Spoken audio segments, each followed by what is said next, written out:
ধরাধামে জন্মগ্রহণ করেছেন। ঠাকুর প্রথমেই বলেছেন, নিচ হয়ে নিচেরও করিব উদ্ধার, অতি নিম্নে না নামিলে কিসের অবতার। এই কথার পরে আমার জানা যায় যে আমার ঠাকুর হচ্ছে কত দয়ালু, যার যে ভক্তের কষ্ট দুঃখ তার সহ্য করতে না পারে ঠাকুর নিজে এই পৃথিবীতে অবতার গ্রহণ করেছেন। এখান থেকে 200 বছর আগে এখনকার যে সমাজের পরিস্থিতি, তখনকার পরিস্থিতি এমনটা ছিল না। তখনকার জন্মগত শ্রেণীতে বিভক্ত করে আমাদের অনেক রকম ভাগে ভাগে ভাগ করা হয়েছিল। অনেক নিম্নে কিছু উচ্চ বর্ণের লোকেরা আমাদেরকে এত নিচে নেমে রেখেছিল যে আমাদের পশুর থেকেও হীন করে রাখা হয়েছিল, যার জন্য আমার ঠাকুরের এই ভক্তের দুঃখ মোচন করার জন্য এখানে অবতার হতেন বাধ্য হয়েছিলেন।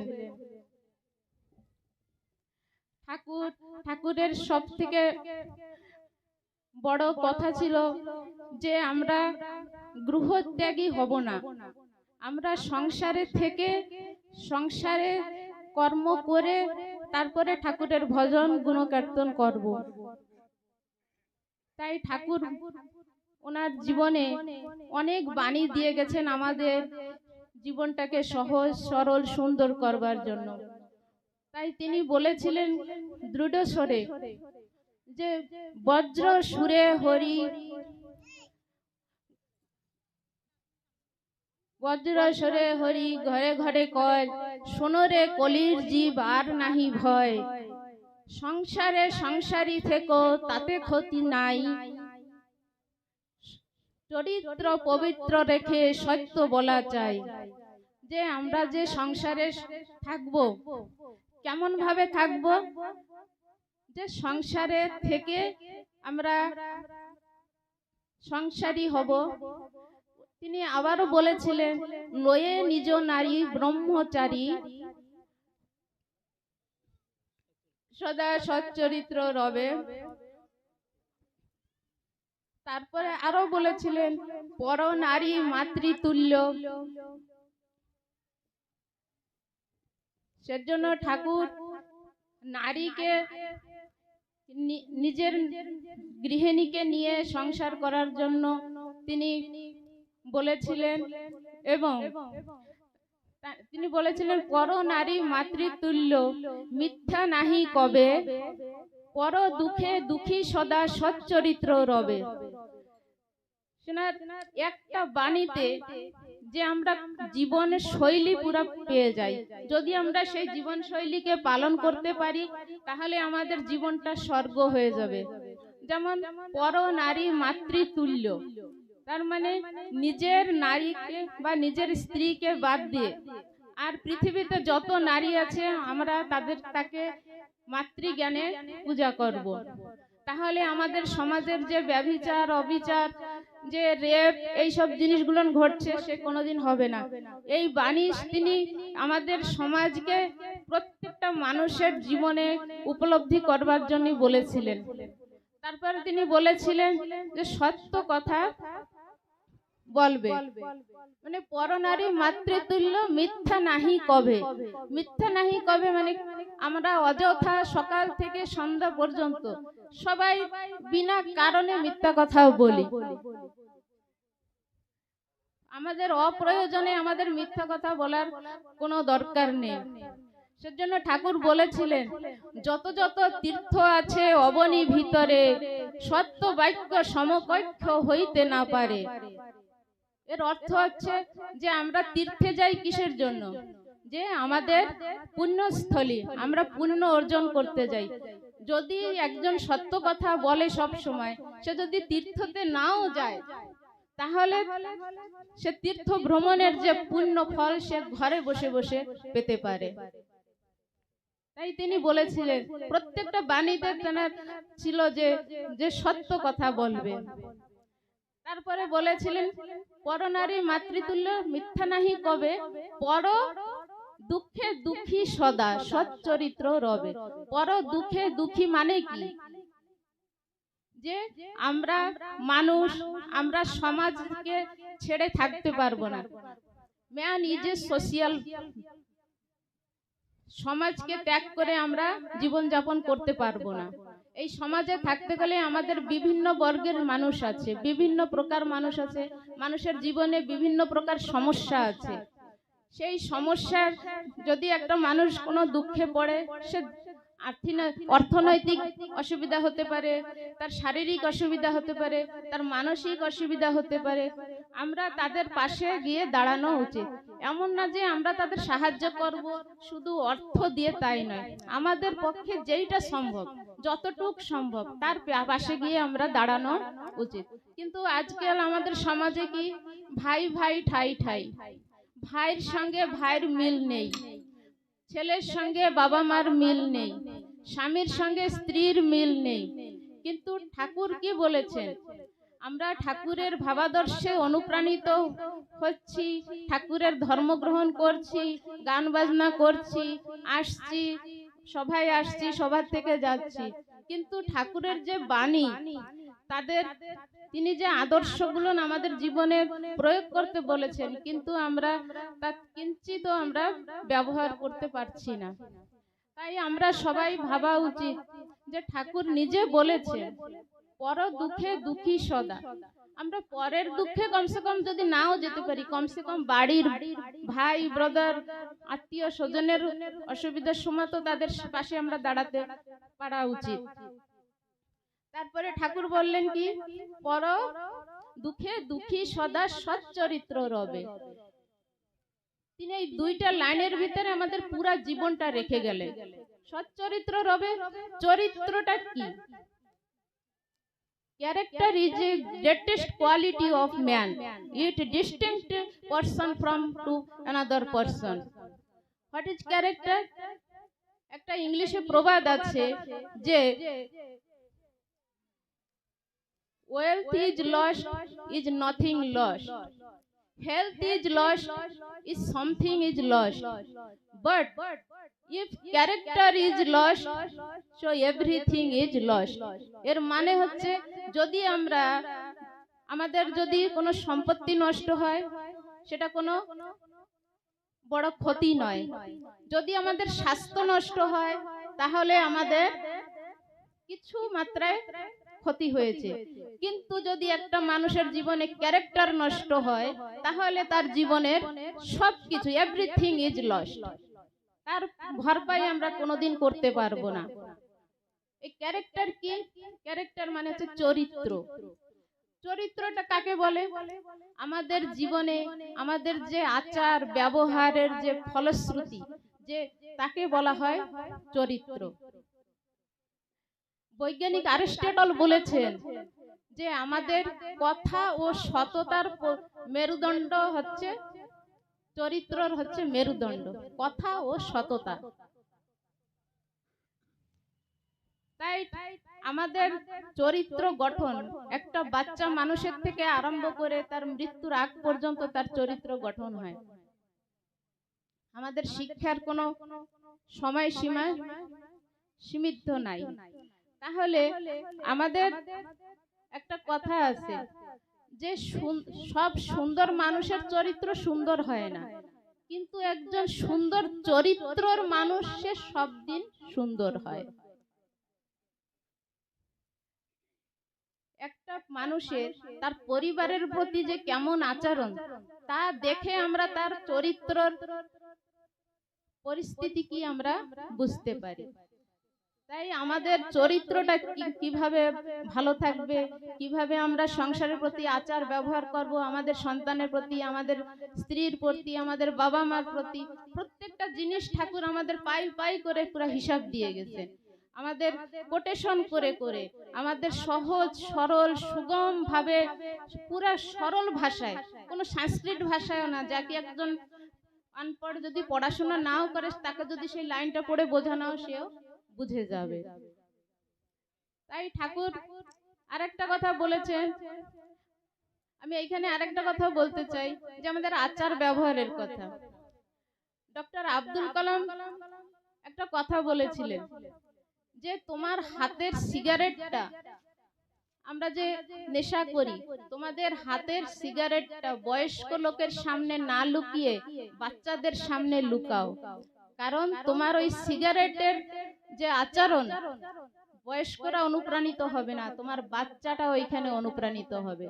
এইখানে আমরা প্রত্যেকটা মানুষ নিজে চিন্তা করা উচিত যে আমরা কি আচরণ করছি, আমরা সমাজে আমাদের বাচ্চার প্রতি, আমাদের ফ্যামিলির প্রতি আমরা কি দান করে যাচ্ছি। আমরা শুধু খালি ঠাকুরের গুণগান গেয়ে চলে গেলে হবে না, ঠাকুর যা চাইছিলেন সেটা আমাদের করা একান্তই প্রয়োজন আছে। ঠাকুর আরো কি বলেছিলেন যে ব্রহ্মচারী করিবে গৃহস্থ ধর্ম, লয়ে নিজ নারী ব্রহ্মচারী,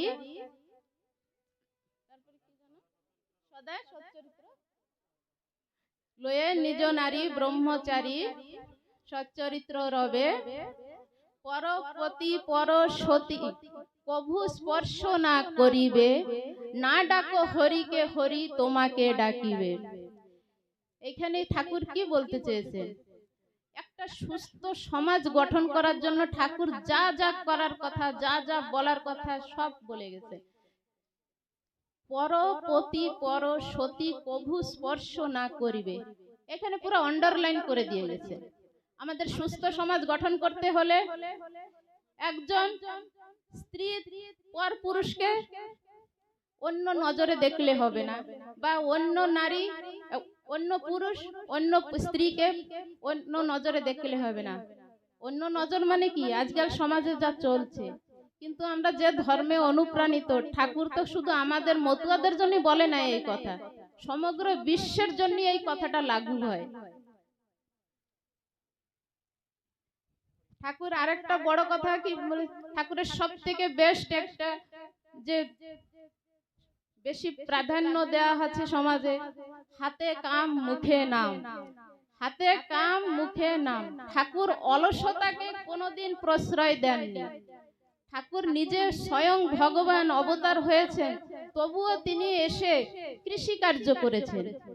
পতিত জমিতে নিজের নাঙ্গল চষে সেখানে ফসল উৎপাদন করেছেন। নিজে ব্যবসা, তেল ব্যবসা করেছেন। তিনি সমাজকে কি প্রেরণা দিতে চেয়েছিলেন? যে আমরা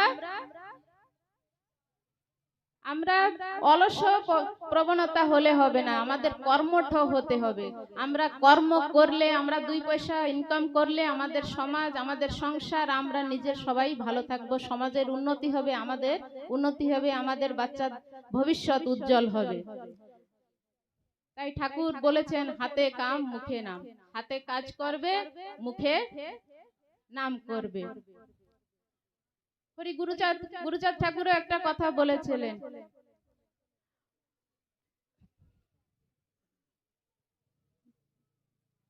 খাও বা না খাও তাতে ক্ষতি নাই, তাতে দুঃখ নাই, ছেলে পেলে শিক্ষা দাও এই আমি চাই। সবাকারে বলি আমি যদি মানো মোরে, অবিদ্যাং পুত্র যেন নাহি থাকে ঘরে। হরিচাঁদ ঠাকুরও চেয়েছিলেন যে আমাদের সমাজ শিক্ষিত হোক। আমরা যে 200 বছর আগে যে আমাদের পরিস্থিতি ছিল, একমাত্র শিক্ষার অভাবে। আমরা আমাদের অধিকার কি, কোনটা সত্যি, কোনটা অলৌকিক, কোনটা বিজ্ঞানসম্মত, কোনটা আমাদের মন গড়া জিনিস আমরা জানতে পারতাম না। আমাদের যা বোঝানো হতো, যা বলা হতো, আমরা তাই সবাই আমরা সেই জিনিসই মেনে চলতাম, কারণ আমাদের শিক্ষার অভাব ছিল। তাই ঠাকুর বলেছেন খাও বা না খাও তাতে দুঃখ নাই, ছেলে পেলে শিক্ষা দাও এই আমি চাই। ছেলে পেলে দিতে শিক্ষা, প্রয়োজনে করিবে ভিক্ষা। তার মানে যে ছেলে মেয়েকে শিক্ষা দেওয়ার জন্য যদি তোমার কাছে অর্থ কড়িরও যদি অভাব আসে, তুমি প্রয়োজনে হাত পাতো লোকের কাছে, সেতে কোনো লজ্জাবোধ করার নেই। কিন্তু এখন আমাদের সমাজে আমাদের সরকার তো অনেক সুবিধা সুযোগ দিয়েছে, আমাদের বাচ্চা কাচ্চা কেন পড়াবো না? একটা মেয়েকে যদি আমরা 18 বছর পর্যন্ত ঘরে রাখার ইচ্ছা করি না, 18 বছর আগের থেকে ম্যারেজ দেওয়ার জন্য বাবা মা কি করবে, আধার কার্ডে ডেট অফ বার্থ চেঞ্জ করে আনে। এটা কি ঠিক? একটা কন্যা সন্তান তার বৃদ্ধি হয় 18 থেকে 19 বছর বয়স পর্যন্ত। সেই মেয়েটা যদি সর্বাঙ্গীন, তার শরীরের যদি সর্বাঙ্গীন উন্নতি করতে হয়, তাকে শিক্ষা দিতে হবে, তাকে সাপোর্ট করতে হবে, তাকে স্কুলে দিতে হবে, তার খাদ্য ঠিকভাবে দিতে হবে, তারপরে আমরা তাকে বিবাহ দেওয়ার কথা ভাববো। আমরা বাচ্চাটা একটু বড় না হতে হতে আমরা ম্যারেজ দেওয়ার জন্য চেষ্টা করি। তাকে যদি ছোটবেলা থেকে আমরা সেইভাবে গঠন করি, তাকে পড়াশোনার দিকে সেইভাবে মন দিই, তাকে যদি ততটুকু সাপোর্ট করি, সে বাচ্চা তো অটোমেটিক পড়বে। গভর্নমেন্ট আমাদের যত সুবিধা দিচ্ছে। তারপরে আমাদের ঠাকুরের আরেকটা বড় জিনিস কি, গুরুচাঁদ ঠাকুরের উপরে গুরু দায়িত্ব দিয়েছিলেন আমার হরিচাঁদ ঠাকুর, যে তুই আমার এই সমাজকে, তুই আমার এই ভক্তবৃন্দকে, আমার এই জাতিকে তুই শিক্ষা দান করবি। কোন মহিলা পুরুষের ভেদাভেদ তুই রাখবি না। তাই গুরুচাঁদ ঠাকুর বলেছিলেন, আমার পিতার কাছে শুনেছি বহুবার, পুরুষ নারী পাবে সম অধিকার। তার মানে যে পুরুষ আর মহিলা উভয় সমান, উভয়কে সমান শিক্ষা দিতে হবে, সমান অধিকার দিতে হবে, তাহলে আমাদের সমাজ চরম উন্নতির সীমায় পৌঁছাবে।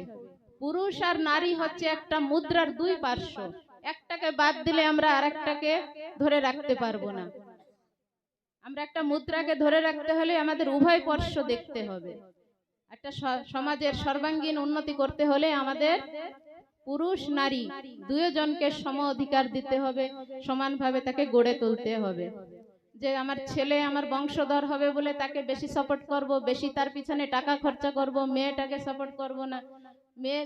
মেয়ের যে ম্যারেজের জন্য যে টাকাগুলো আপনারা গোছায় রাখেন বা ব্যাংক ব্যালেন্স করেন, ওই টাকাটা ম্যারেজে যৌতুক দেওয়ার পরিবর্তে সেই মেয়েটাকে যে কোনো একটা ট্রেনিং বা তার কর্মদক্ষতার জন্য সেই পয়সাটা খরচা করেন। সে মেয়েটা যদি তার নিজে পায়ে দাঁড়াবে, তখন সে কত ভালো ভালো সম্বন্ধ আসবে। আমরা কি করি, যে একটা মেয়ের বিবাহ দেবো বলে ব্যাংকে টাকা গোছায় রাখি, কিন্তু মেয়েটার একটা ট্রেনিং এ পাঠাবো 50,000 টাকা বের করি না, যে না মেয়েটার বিবাহের সময় টাকা লাগবে। ওই টাকা আপনারা যৌতুকের জন্য না রেখে মেয়েটার পিছনে খরচা করেন, তাহলে আমাদের পরিবার, আমাদের মেয়েরা, আমাদের সমাজের জন্য কিছু করতে পারবে।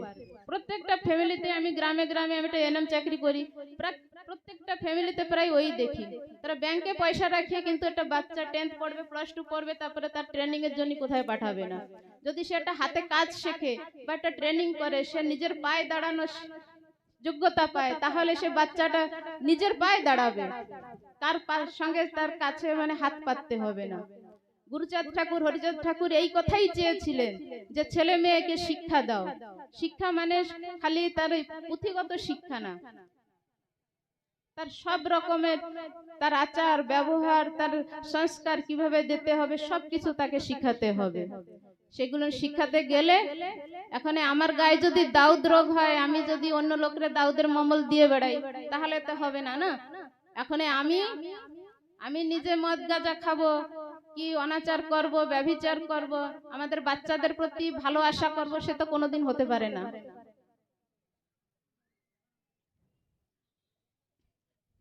ঠাকুর এরকম অনেক অনেক কথা আমাদেরকে বলেছেন, যে ঠাকুরের বাণী বছরের বছর পরে এক একটা লাইনও যদি তারা বিশ্লেষণ করা হয়, আমরা কমপ্লিট করতে পারবো না।